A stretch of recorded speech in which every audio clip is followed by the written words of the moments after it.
Thank you for coming. Third annual Trash Fest. Everybody listening? Listen up. All right, thank you for coming, everybody. I would like to introduce Mike Arts. He is going to introduce Eddie the Dude.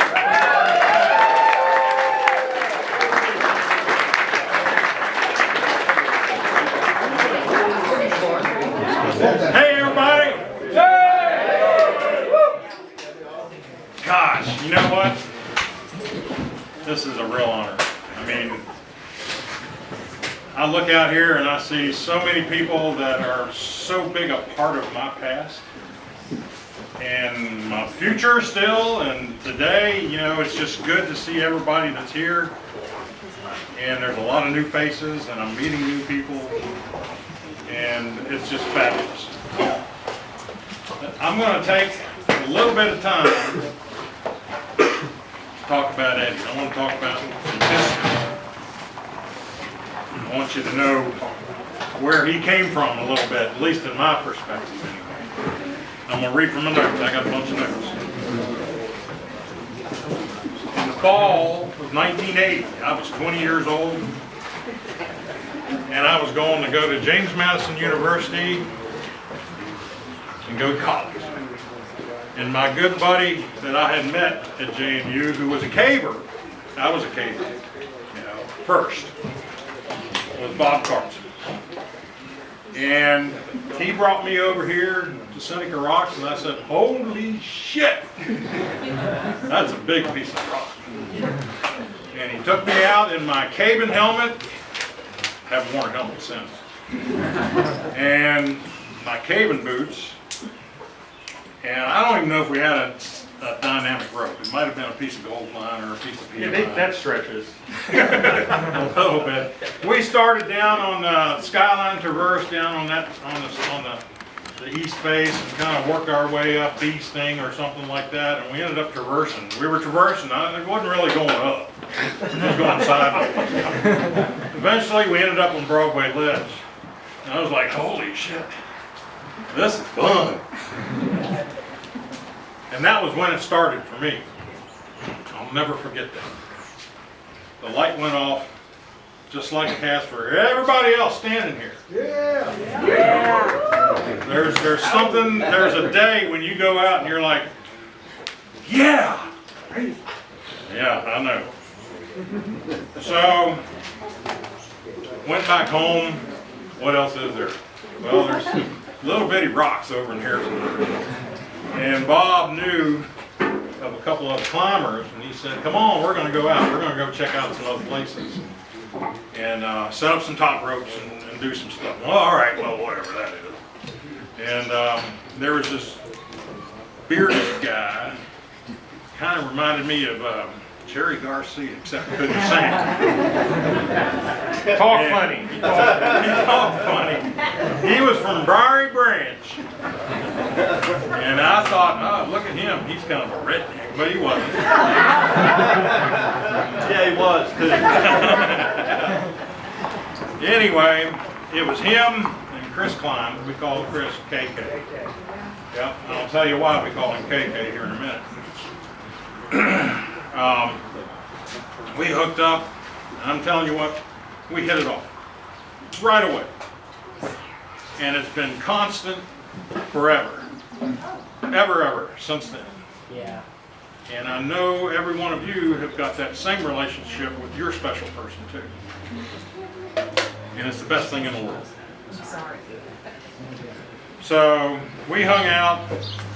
Eventually he went down to North Carolina on a climbing trip. I don't know why he didn't ask me. But him and Chris Klein went down to North Carolina and they explored Looking Glass and maybe Stone Mountain, I don't know, a couple other places. There wasn't a whole lot at the time.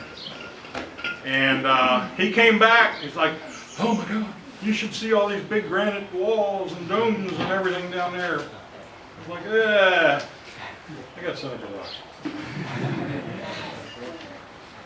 Anyway, he met Gene and Maura Kistler. They weren't married at the time. were still dating. And then Gene came into the fray. They were living in Charlottesville at the time. Gene and Mara came in, and then Howard Clark, of course, came into it. Howard, where are you? There you are. Love you, buddy. So, throughout those first 3 or 4 years that we were climbing together, a couple years, there were some trips to Old Rag Mountain. There was some stuff locally over in the Harrisonburg area, and there was a lot of trips there to Seneca. And those were really good. But then, he left. I was so disappointed. He went down to Lake Junaluska in North Carolina, and he was going to go to community college and learn to be a forestry management and a horticulturalist. And he was going to rock climb. And that's what he did. And he stayed down there for 5 or 6 years, and he climbed, and he did a bunch of first ascents down there, and he made a bunch of friends. Eventually he came back. And when he came back, there was this book over in the gendarme of pictures of these short little routes. They weren't very tall, but they looked pretty appealing. It was the New River Gorge. And those boys down there were trying to get people to come. So they put pictures here in the gendarme. So we started going down to the New River Gorge. And that was right at the beginning of the golden age of climbing the New River Gorge. And Eddie finished up his college, and he came back. And we started going to the New River Gorge, and that was when the golden age really started. We found the Endless Wall, we found Bubba City. Well, we didn't find it, somebody else did, but we went and scoped everything out. And there was other places like Fern Buttress and South Nuttall, and then the Meadow River. It was just all over the place. We were just climbing everywhere. But one thing I want you guys to remember, and you know it because you're here, you always end up going back to the place that you started. We always came back here and climbed too. And we were climbing up here on Seneca, and we also branched out after a while. We were going down to Nelson and Judy Gap and Champ and Riverton, and there was just Baker Rocks. I don't know if anyone's seen Baker Rocks. Ooh, I got some great memories of that place. A long time ago. And we just had a blast. So, but we always came back here to Seneca. Now, the next thing I'd like to do, I'd like to kind of go over a list. I went through the guidebook the other day. I said, how many routes does Eddie got his name on? Why? I counted them. Well, I mean, okay, so anyone that he was involved in, whether he led it or followed or was a part of it, I got them written down here. I'm going to go through them. All right, just like the guidebook. Go into the next week. No, there's not that many. There's over 400 routes here at Seneca, and Eddie had his hand in about 20 of them. That's 5%. That's a lot. Okay, and there were some really good ones. There was Disco Death March Direct Finish, 10D. If you've done it, you okay? Yay! Yeah. Sweet Release, 12A, Southern Middle. Double D Direct, 11C. Where the hell is that at? Oh, here we go. Here's some imagination. Unnamed. 510RX, and you leave it unnamed.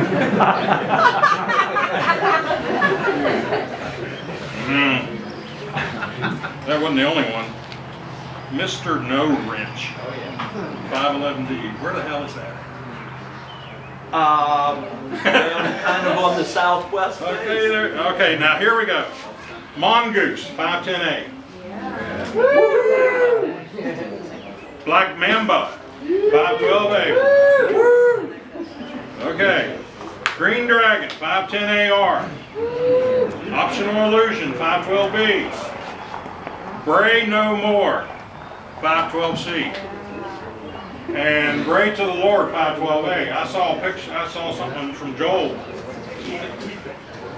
last week on Facebook. Somebody took a picture. There you are. Yeah. That is an awesome route. You should go over, if you ever want to go to Circumflex Walls, and then climb one of those routes. That's Reality, 512AX. I remember that one. No Fear, KNOW. 510CR. Grass Snake. Was there a snake in the grass? That was Tony Barnes' named that. Where'd that come from, Tony? Do you remember? Lower slab. Lower slab. All right, sir. 511A. Put a wiggle in your stride. 511D. Hunt Protho was telling me he couldn't even find the holes on that thing. Mr. Jones, 511DC. Bolted route. For the record, I cleaned that thing and he did it. Time Flies, 511AR. Yes, what a ride. Unnamed. 11D, 12A. Heavy Fuel, 12C. Ticket to Ride, 10C. As You Liken It, Direct Finish, 10DR. Traveler's Rest, 11B, and Innocence, 12ARX. 20 routes. Not many of us can say that.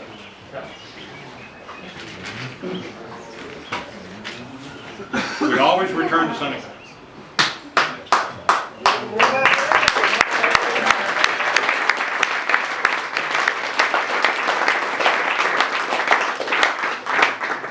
Why? It's really big. It's really tall. It sits up really high. It's got a hell of a lot of exposure. I mean, if you can't handle exposure, you better not be here. True summit. Yep. True Summit, that's right. And if you can place gear here, and it catches your fall, then you can place gear anywhere.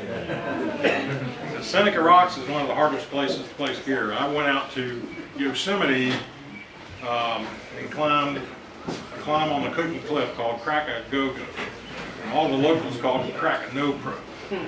And I'm just putting in stoppers and wires and brass and just no problem. Because you were strong enough to stop and hang out.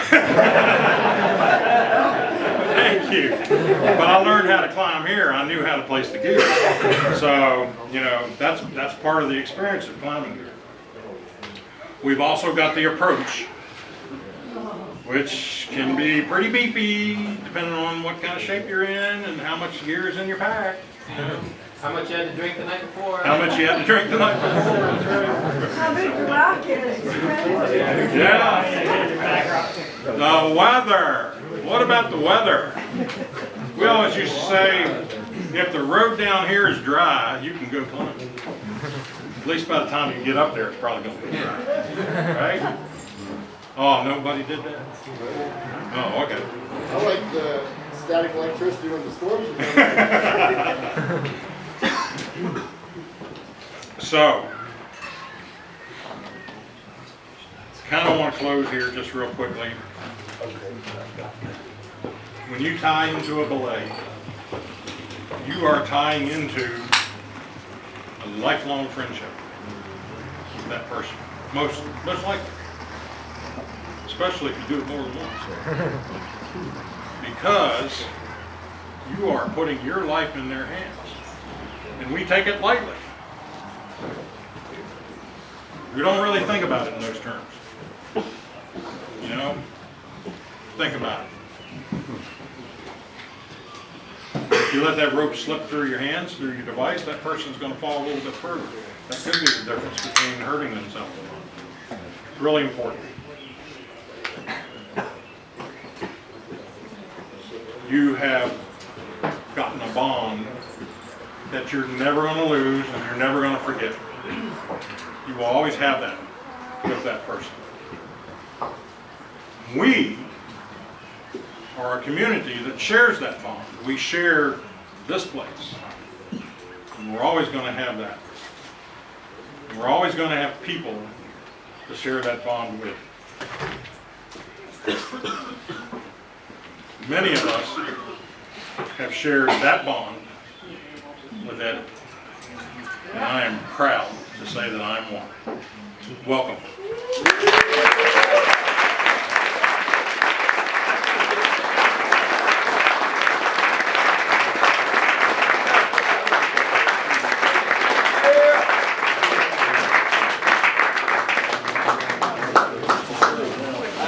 Man, thanks everybody for being here. I didn't think, I thought there'd be 10 people or something. But as I look out, man, I see my peers, I see my friends, and I see my heroes. Bill Moore, big effort to come over. Kevin Humble back there. Tim Fisher, Hunt Franco, Mike Shaw, George Powell, Mike Hart, Bob Hart. Look at him, Chip Chase over there. And that's just scratching the surface. Well, Mike did a great job at the introduction, and I don't know what else to say about it. But you know what, his comment about what a great bond we get as climbers, and when we work with our partners on throughout a day, it's something you never forget, and you have there's quite a bond there. And that's part of what this is about today. It's like Tom wanted me to do this. And by the way, before we go any farther, big hand for Tom for setting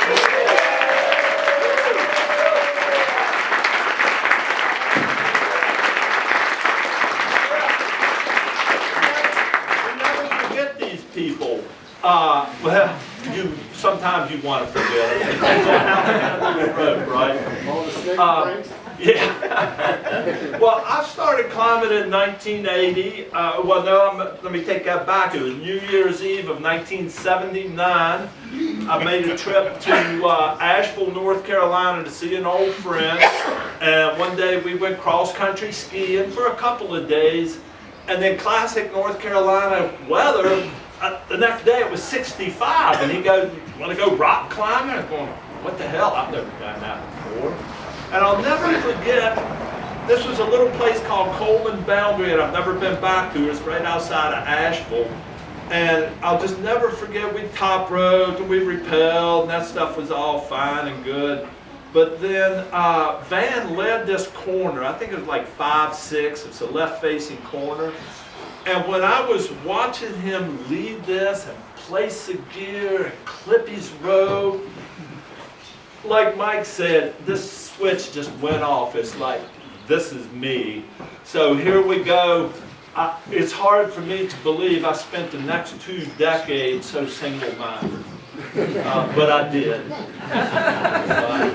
So anyhow, I'm not going to keep prattling along. Tracy, my wife, tells me I prattle a lot. So I'm going to try not to do that. But anyhow, let's just go to the slides. And what I'd like, if anybody has questions or comments as we go, just belt them out.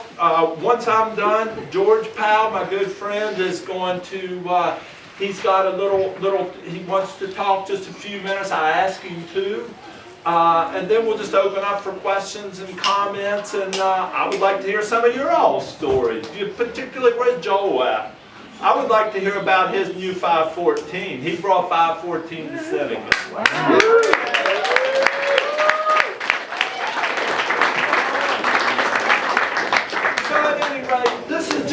I thought this really, corresponds to what we're talking about. And this is just a quote that I ran across. And this guy was a a Navy SEAL who was killed in Afghanistan in 2005. His helicopter was shot out from under him.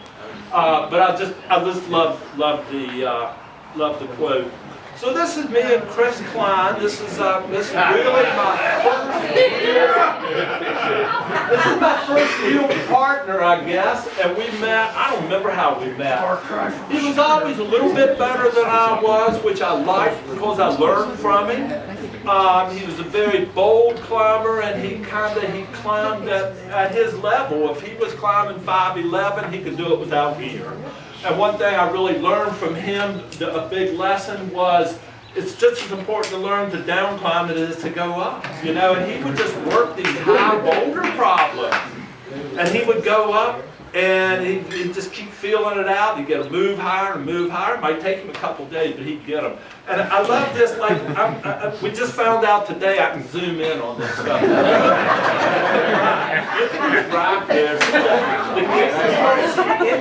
The only cam he's got is he's holding that he just bought it, I'm sure. But he's, you know, lots of chalks and hexes, and the hexes, that's one of the old, to me, walking down Roy Gap Road when we used to walk up and down that, you'd hear those hexes clanging away, and I still hear that. It's like a cowbell too. Hunt remembers that. Totally. You still have hexes, Hunt? Oh, yes. Yeah.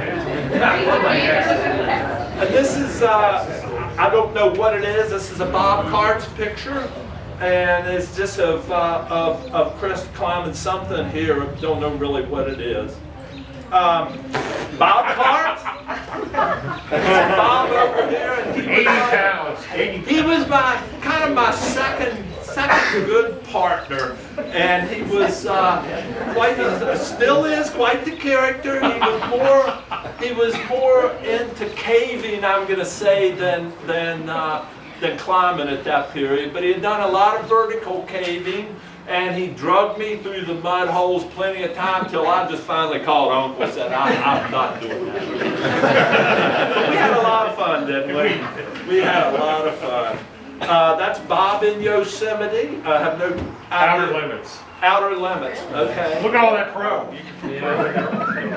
When, that was the same trip that you were there. But when was that? Early 80s? 83. 83, that's what was in my mind. Here's Bob looking not the happiest Bob in the world. It's like 15 degrees. And I love you wearing your oven mitts, don't you?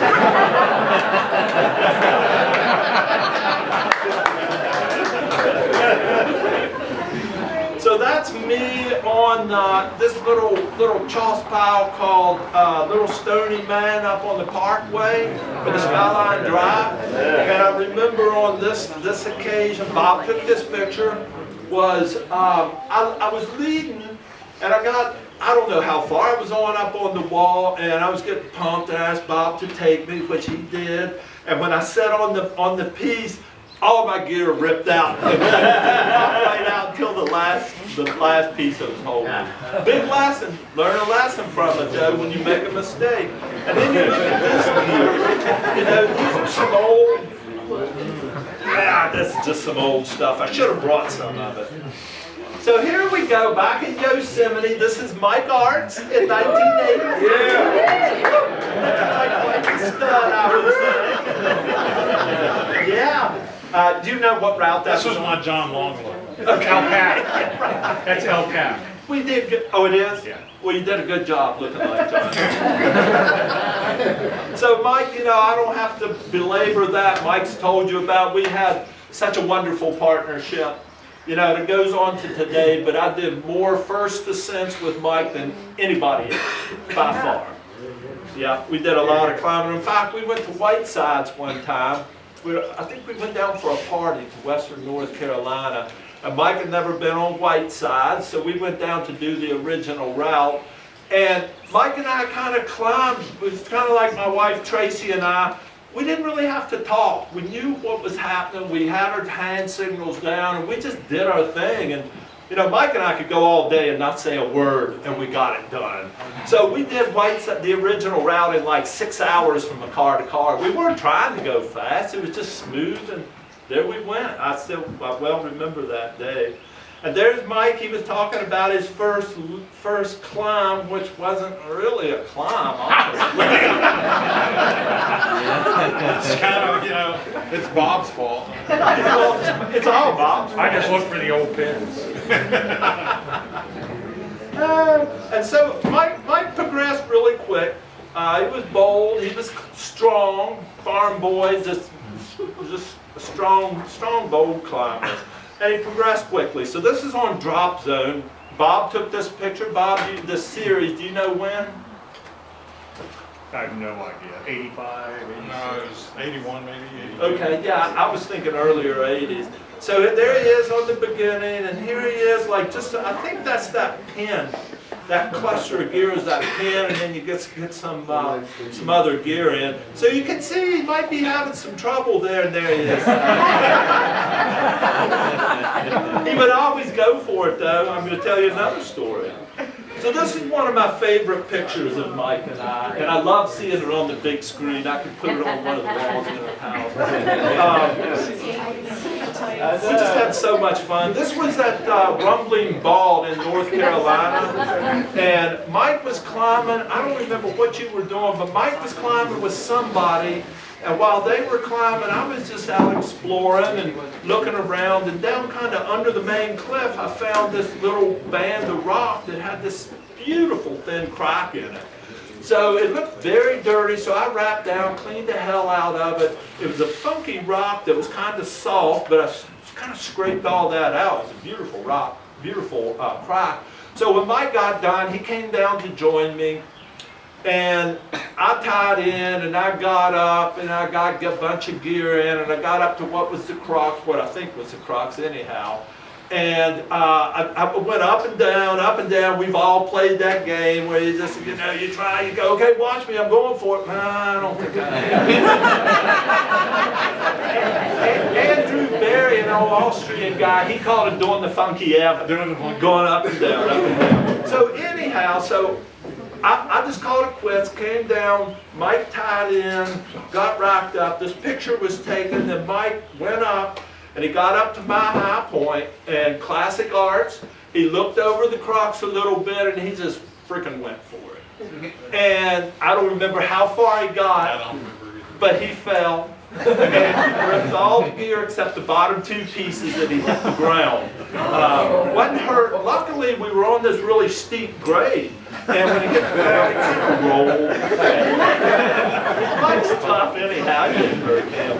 So, but we moved on after this. We moved on, we went somewhere else. We left that for somebody else. So, in August of '79, the government gave me a free ticket to this little island near Beaufort, South Carolina, called Paris Island. It's a Marine Corps boot camp.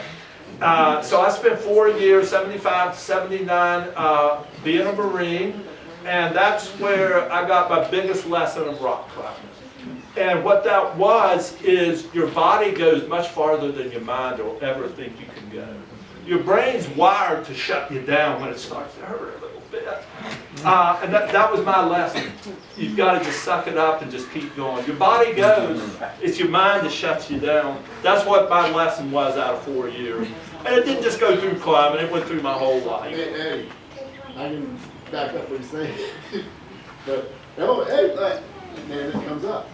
What's that? When we were doing that route, I was going to fall, and you go, you won't fall if you don't let go. And isn't that the truth? Yeah. Suck it up. So this is on the First Ascent of Heavy Fuel, which Mike mentioned. That's up off of Broadway. It's 12C. Daryl and I started it.